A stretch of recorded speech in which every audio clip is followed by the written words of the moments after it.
The world worships force. It builds altars to the destroyer, crowns the dominator, fills stadiums for those who perform power while possessing none. This is moral blindness, the oldest, most predictable failure of the unexamined mind. Only the broken openly know the truth. It costs nothing to destroy. A child can do it.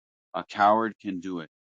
The reptilian brain, ancient, automatic, screaming for dominance and self-preservation, executes destruction without effort, without thought, without a single gram of courage.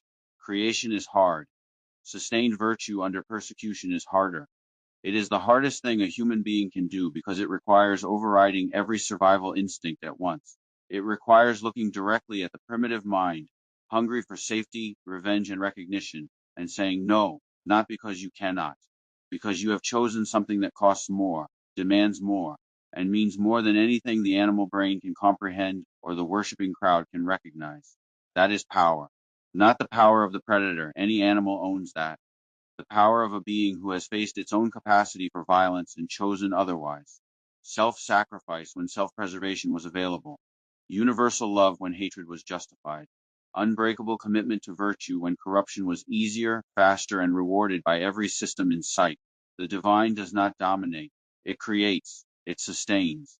It pours itself outward without loss, without demand, without requiring a single witness. The human being who acts from this principle, who creates rather than destroys, sacrifices rather than takes, loves rather than dominates, does not mimic divine power. They channel it. They become its living expression in flesh. The crowd will not recognize it. The crowd has never recognized it. The crowd killed Socrates, crucified Christ, burned the prophets who returned to the cave to show prisoners what actual light looks like. The prisoners attacked them.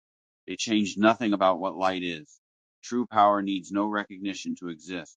It needs no stadium, no throne, no vindication. It needs exactly one thing, the one thing it has always required and will always cost, the willingness to be the most powerful person in the room and let everyone believe you are the weakest. That is the form of power. Everything else is its shadow.